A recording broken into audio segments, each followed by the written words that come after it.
आज हम बात करने वाले हैं उस कोड की, उस भाषा की जो हम सब के वजूद की बुनियाद है।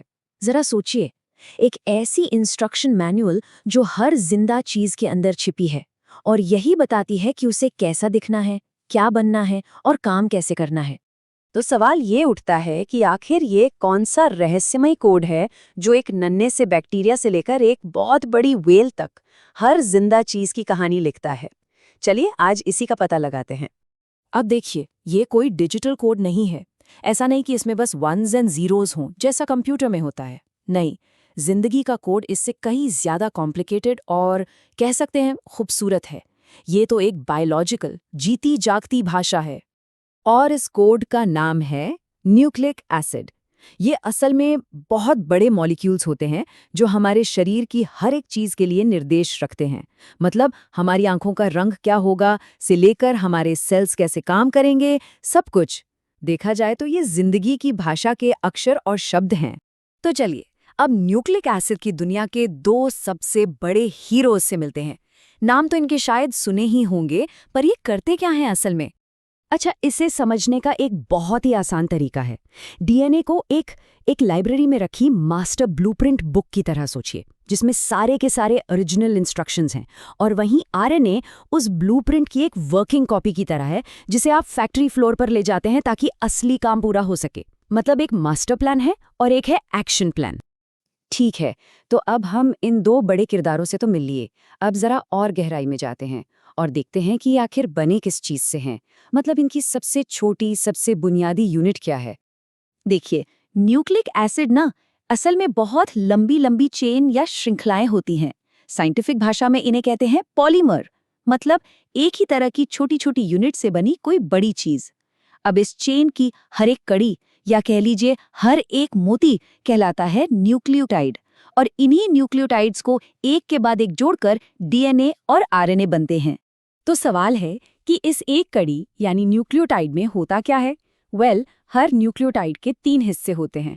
पहला है फॉस्फेट ग्रुप, जो पूरी चेन की रीढ़ के हड्डी मतलब बैकबोन बनाने में मदद करता है। दूसरा है एक खास तरह का शुगर या चीनी। और तीसरा, जो कि सबसे जरूरी है, वो है नाइट्रोजनी बेस। यही वो हिस्सा है जिसमें असली जेनेटिक जानकारी छिपी होती है। ठीक है, तो अब हमारे पास बिल्डिंग ब्लॉक्स आ गए हैं। तो चलिए अब देखते हैं कि ये ब्लॉक्स जुड़कर डीएनए और आरएनए के वो जबरदस्त स्ट्रक्चर्स कैसे बनाते हैं। असली जादू तो यहीं पर होता है। आपको वो नाइट्रोजनी बेस याद है? वो असल में 2 परिवारों में बटे होते हैं। एक है प्यूरीन, जिनके स्ट्रक्चर में 2 रिंग्स होती हैं, और दूसरे हैं पिरिमिडीन, जिनमें सिर्फ एक रिंग होती है। प्यूरीन परिवार में आते हैं एडेनिन यानी ए और ग्वानिन यानी जी, और पिरिमिडीन में है साइटोसिन सी, थाइमिन टी और यूरेसिल यू। और हाँ, ये डबल और सिंगल रिंग का फर्क बहुत बहुत जरूरी है, क्योंकि इसी से तय होता है कि कौन सा बेस किसके साथ जोड़ी बनाएगा। और यहीं पर आता है सबसे बड़ा, सबसे जरूरी नियम।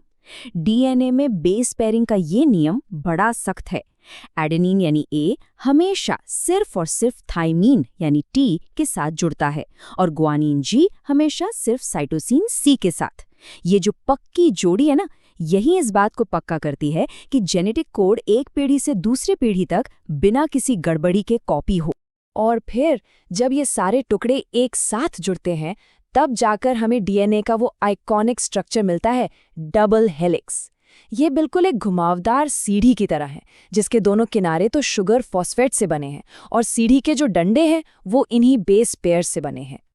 अब बात करते हैं आरएनए की, क्योंकि वो थोड़ा अलग है। इसमें 3 बड़े फर्क हैं। पहला, ये डीएनए की तरह डबल नहीं बल्कि ज्यादातर सिंगल स्ट्रैंडेड होता है। दूसरा, इसका शुगर भी थोड़ा अलग है, इसे राइबोज कहते हैं। और तीसरा, ये थाइमीन की जगह यूरासिल नाम के एक बेस का इस्तेमाल करता है। तो जहां डीएनए में ए और टी की जोड़ी बनती है, वहीं आरएनए में ए और यू की जोड़ी बनती है। तो चलिए एक नज़र में सब कुछ देख लेते हैं। शुगर में फर्क है डीऑक्सीराइबोज बनाम राइबोज, बेसेस में टी की जगह यू का आना, और स्ट्रक्चर में डबल स्टैंडर्ड बनाम सिंगल स्टैंडर्ड। लेकिन जो सबसे बड़ा फर्क है वो है इनके काम में। डीएनए का काम है जेनेटिक जानकारी को संभाल कर रखना, और आरएनए का काम है उस जानकारी को इस्तेमाल करके प्रोटीन बनाना। तो अब हम मॉलिक्यूलर लेवल की सारी बातें समझ गए हैं। अब वापस जूम आउट करते हैं और ये देखते हैं कि इन सब का असल मतलब क्या है। ये कोड हमारे शरीर में असल में काम कैसे करता है, इसका नतीजा क्या निकलता है। और यहीं पर काम पर लगती है आरएनए की पूरी टीम। सबसे पहले आता है मैसेंजर आरएनए या एमआरएनए। ये ब्लूप्रिंट की कॉपी को न्यूक्लियस से बाहर फैक्ट्री तक लाता है। फिर आता है ट्रांसफर आरएनए या टीआरएनए। ये एक डिलीवरी बॉय की तरह है जो प्रोटीन बनाने का कच्चा माल यानी अमीनो एसिड्स लेकर आता है। और आखिर में है राइबोसोमल आरएनए आरआरएनए, जो खुद उस फैक्ट्री को बनाने में मदद करता है, जिसे हम राइबोसोम कहते हैं, जहां ये सब कुछ जुड़कर प्रोटीन बनता है। इस बात की अहमियत को हम जितना समझे कम है। न्यूक्लिक एसिड सिर्फ कुछ केमिकल्स नहीं है, ये आनुवंशिकता और विकास की बुनियाद है। ये वही मैकेनिज्म है जिससे गुण एक पीढ़ी से दूसरी पीढ़ी तक जाते हैं और वक्त के साथ जिंदगी में बदलाव आते हैं। और इस नॉलेज का असर सिर्फ लैब तक ही नहीं है, हमारी रोजमर्रा की जिंदगी पर भी है। जरा सोचिए, फोरेंसिक्स में क्राइम सुलझाने से लेकर जेनेटिक टेस्टिंग तक, बीमारियों के इलाज के लिए जीन थेरेपी से लेकर हाल ही में बने एमआरएनए वैक्सीन्स तक, न्यूक्लिक एसिड की हमारी समझ ने सही मायनों में मेडिसिन और टेक्नोलॉजी में क्रांति ला दी है। तो चलिए इस एक सोच के साथ आज की बात खत्म करते हैं। हम जिंदगी के इस कोड को सिर्फ पढ़ने की स्टेज से आगे निकल चुके हैं। अब हम उसे बदलने, एडिट करने और यहाँ तक कि लिखने की क्षमता की तरफ बढ़ रहे हैं। ये एक बहुत बहुत बड़ी ताकत है और ये एक बहुत बड़ा सवाल भी खड़ा करती है। इस नई ताकत के साथ हमें आने वाले कल के लिए कौन सी कहानी लिखनी चाहिए?